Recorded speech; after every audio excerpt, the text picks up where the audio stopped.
కారణంగా ఇవాళ పెద్ద ఎత్తున ఉప ముఖ్యమంత్రి గారి యొక్క పుట్టినరోజు వేడుకలు జరుపుకుందామని అనుకున్నాం.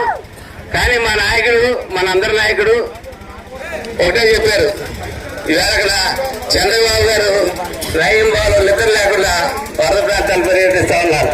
మన ఆనందంగా పంచుకునే టైం కాదు ఇది.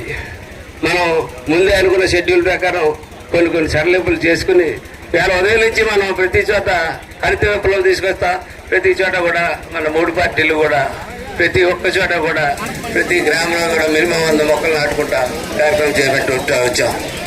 ఈవేళ సాయంత్రం రేపు పవన్ కళ్యాణ్ గారి ఆధ్వర్యంలో ఒక స్వర్ణయుగం చూడబోతోంది కాకినాడ బీచ్.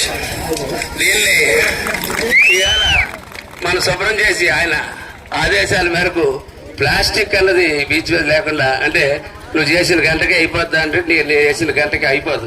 చేసేది ఏంటంటే ఇది ఒక స్ఫూర్తి తేడం అందరికి. ప్లాస్టిక్ మీరు పారేస్తే మేము తీస్తాం, మీరు పారేస్తే మేము తీస్తాం, అలా 4-5 సార్లు తిరిగితే అందరికి పారేయడం అన్నది ఏంటన్నది, తీయడం అన్నది ఏంటన్నది తెలిసి వస్తే అందరూ మార్చుకుంటారన్న ఉద్దేశంతో మనం ఈ ప్రయత్నం మొదలుపెట్టాం.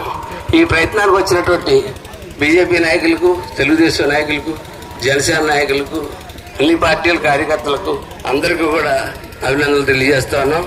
అలాగే మీ అందరి ఆశీస్సులు పవన్ కళ్యాణ్ గారికి ఉండాలని, మళ్ళీ పుట్టినరోజు జరుపుకోవాలని, ప్రతి పుట్టినరోజు మరింత వేడుకగా జరగాలని చెప్పి కోరుకుంటూ ఈ కాకినాడ జిల్లాని పవన్ కళ్యాణ్ గారు అద్భుతంగా తీర్చిదిద్దబోతా ఉన్నారు.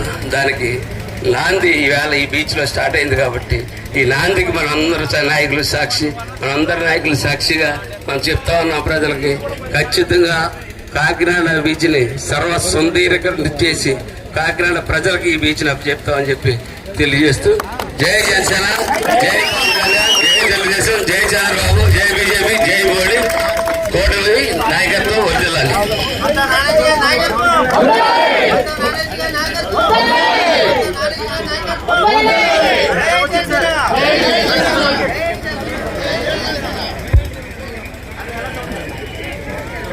ఈరోజు కాకినాడ రూరల్ అసెంబ్లీలో మన ఎమ్మెల్యే గారు పంతం నానాజీ గారి ఆధ్వర్యంలో ప్రతి గ్రామంలో కూడా పవన్ కళ్యాణ్ గారి జన్మదినం సందర్భంగా ఉత్సవాలు జరుపుకోవడం జరుగుతూ ఉంది.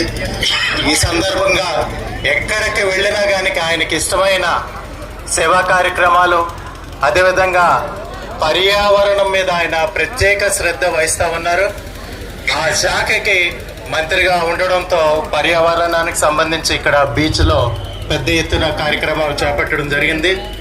అదేవిధంగా నానాజీ గారు చెప్పినట్టు ఈ కాకినాడ జిల్లాని ఆయన ప్రత్యేకంగా ఒక దృష్టికోణంతో చూసి అభివృద్ధి చేసే విధంగా ఆయన పనులన్నీ కూడా ఆ విధంగా ఉన్నాయి. ఈ మినిస్ట్రీకి కొత్త అయినా కానీ చాలా అవగాహన కల్పించుకుంటూ సరైన ప్రణాళికలు రచిస్తా ఉన్నారు. మనకి ఇండస్ట్రియల్ గా ఇది చాలా డెవలప్ అయ్యే ఏరియా.